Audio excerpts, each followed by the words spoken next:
Hello there everybody and welcome back to another exciting episode of World History with Mr. Sin. Today we're still in Versailles talking about the French Revolution. Behind me is actually a painting of the French Revolution itself. In this video we're going to be talking about the revolution that happened. We're going to be going into all the different things that occurred. In our last video, if you haven't checked it out yet, make sure you check it out. I talked about the causes of the French Revolution. So if you haven't watched that yet, pause this video, go back, watch that one, and then come back.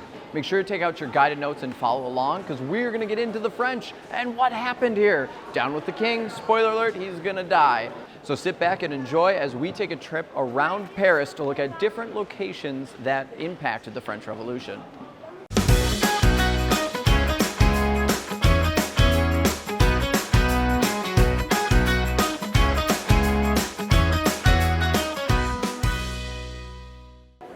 So when we last talked, we were talking about the National Assembly being formed. The king has called everyone to Versailles to try and figure out what's going on with the country and solve its bankruptcy problem. Now, the big issue that had arose was all of the estates got the same amount of votes. The first estate got a vote, the second estate got a vote, and the third estate got a vote. Now, the third estate makes up the majority of the people in France. They had over 600 people representing them. First and second each had around 300. It wasn't fair. People were upset.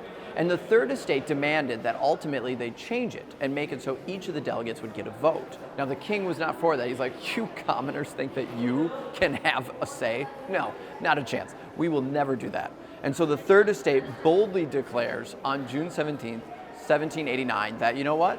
We are now the National Assembly. We don't need the king. We're done with this. 3 days later, on June 20th, they go and find out that the king has locked the doors. The king essentially says, ha, you commoners think that you can do what you want? No, you are done. I'm going to lock you out. You're over. And the commoners essentially go to the third estate, that means, and they're essentially going to say, well, we are just going to relocate to this tennis court next door. Ultimately, they go to the tennis court and form the tennis court oath. This is huge because they agreed to continuously meet until they have a new constitution. Inspired by this, we start to see other revolutions start to form. The people in the streets start to say, hey, did you see what the third estate did? Did you see there? Did you see that? That's awesome. And now we start to see the French Revolution really take hold and take off as revolts start to spread throughout Paris and other parts of France. So now you can see that we actually have this revolution at full swing. We're going to now leave Versailles, head over to Paris, where we're also going to be going to Bastille and looking at a couple other locations in France of how this French Revolution really takes off. So let's go. So as news of the tennis court oath spread, ultimately revolution took to the streets. Right here, I am at the plaque, this wonderful monument behind, which is actually honoring Bastille Day. This was when revolution happened. At first, everyone thought were these minor revolts. People stormed Paris Town Hall, ultimately looking for arms to be able to defend themselves and fight.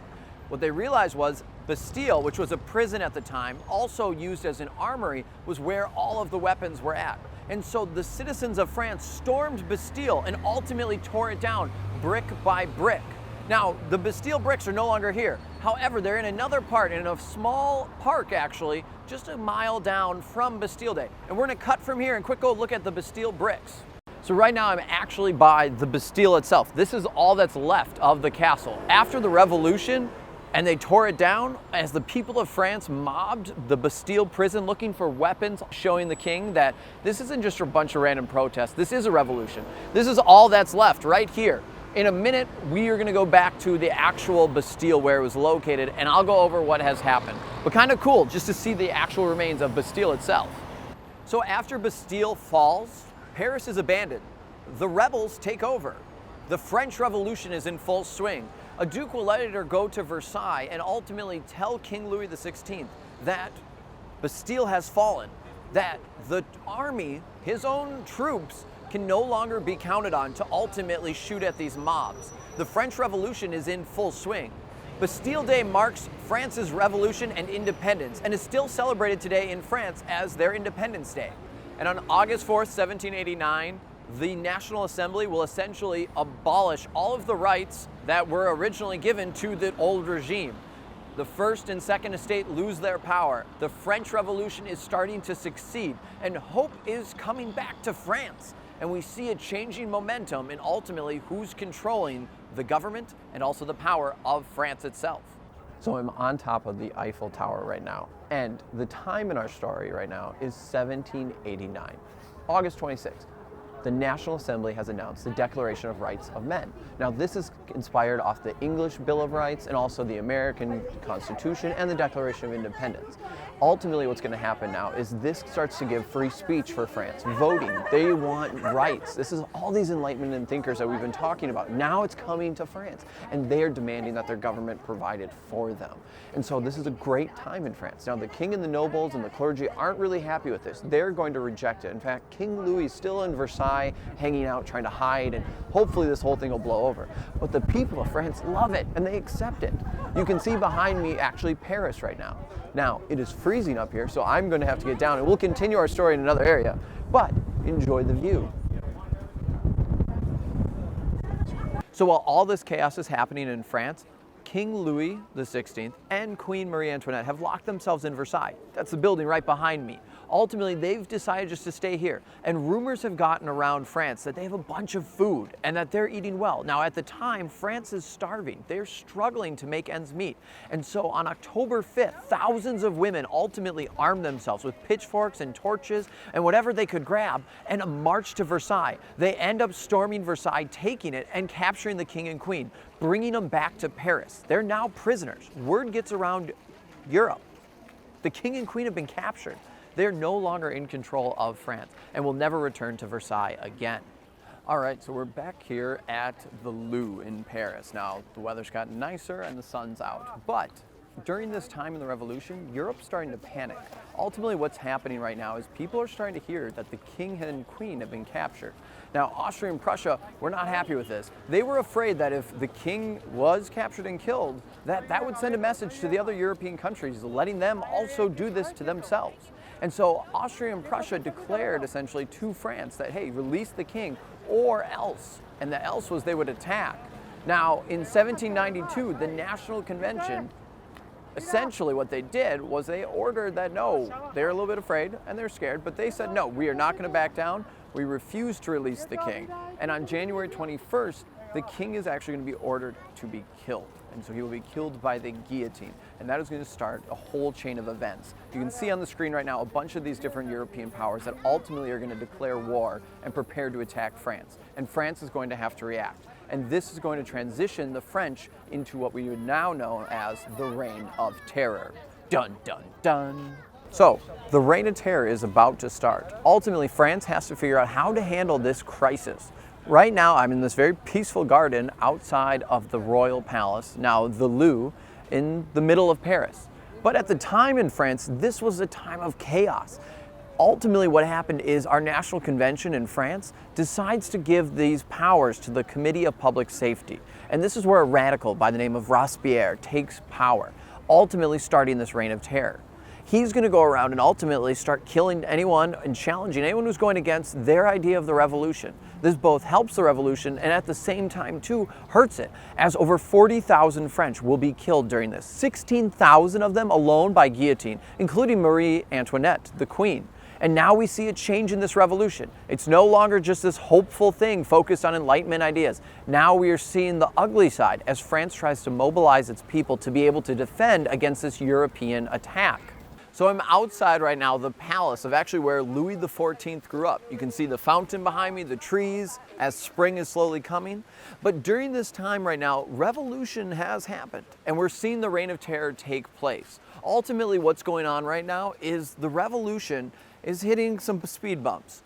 We are now seeing that the Committee of Public Safety is trying to actually stomp out some of these rebellions. In, for example, the city of Lyon, where over 1,180 civilians were made example of for defying, ultimately, the rebellion. Now, they were killed in the public. And in the city of Nantes, ultimately what we saw is people were boarded on not a sub, because that necessarily didn't exist at the time, but on a barge, and they were sunk in the middle of the river to show that if you are not with us, you are against us. And this Reign of Terror continued throughout all of France, ultimately trying to unify France, get them under one control, and then ultimately then help the French win not only their European wars, but make sure the revolution was a success.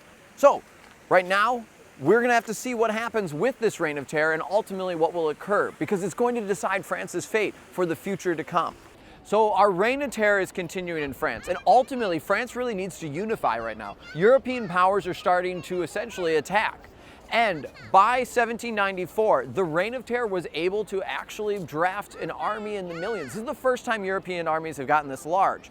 Through the Committee of Public Safety ultimately issuing a decree, essentially a draft, they were able to officially defeat these European empires and protect France. Right now, I am outside the Cathedral of Notre Dame, if you haven't noticed behind me. Quick fun fact about the Cathedral of Notre Dame, these statues that you see on the line kind of right above the doors are of kings. Now, at first people didn't realize if they were from the Old Testament or if they were kings of France. So during the Revolution itself, they decapitated all of the statues because there was such resentment against the monarchy. Now later on they were able to find the fragments and recreate them, and so these are all replicas added to the cathedral itself. But France is actually protected. The Reign of Terror, while it was horrible and very detrimental for the French people, ultimately protected France from invasion and being conquered by other European powers. Now we're going to start to see change happen. As this European threat goes away, Robespierre is going to continue to try to rid out the revolution of people who are against the revolution. And eventually we'll see the National Assembly come back and say, hey, Robespierre is getting a little out of hand here, a little crazy, we're afraid he'll come from us. And they're ultimately going to declare him an enemy, and he is going to end up being decapitated. So, kind of an ironic end to him. Over 40,000 people die in the Reign of Terror, 16,000 due to the guillotine, and Robespierre is one of the last ones to go by his own method of destruction. So right now we have a little bit of a fun fact attack for you, still outside the Notre Dame Cathedral, but this is point zero. This is used whenever they're trying to figure out how to measure from Paris. So if you're trying to figure out how far it is from London to Paris, it starts right here at point zero. Now, back to the show. I'm outside actually France's oldest tree. It was planted in 1602. It's over 400 years old. This is right outside of Notre Dame, just on the right of it. And in our story right now, Robespierre is dead. What we start to see now is a change in France. The Committee of Public Safety ultimately loses its power, and more moderate middle class start to take hold of the government.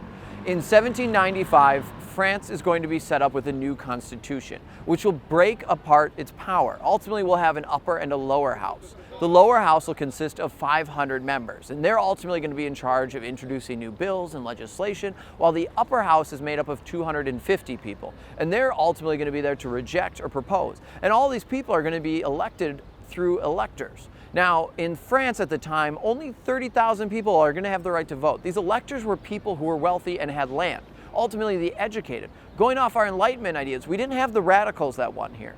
The French people didn't get everything they wanted. Ultimately, what we start to see is France is being set up in a more people-friendly way, but still favoring the upper and the wealthy. So we haven't reached all of our Enlightenment ideas that we wanted originally starting off with the French Revolution, but that'll come. We'll still have more revolutions down the line, and ultimately, France will eventually become a republic. So hopefully this helped you better understand exactly what happened during the French Revolution. France goes through a ton of change during this time, and unfortunately for the French, it's not permanent. We are still going to have another French Revolution, and then kind of even another one after that. We'll get to that though another time though. Ultimately, what has happened now is the stage has been set. People are starting to see that you can challenge these monarchs, and change is coming, not just for France, but for all of Europe in general. Thanks for watching the video. Hopefully it helped you better understand all the content on the French Revolution. Make sure to check out my other videos on the channel. Hit subscribe so you get notifications of when you will see the wonderful new videos that get posted. Until next time, I'm Mr. Sin, and I'll see you online.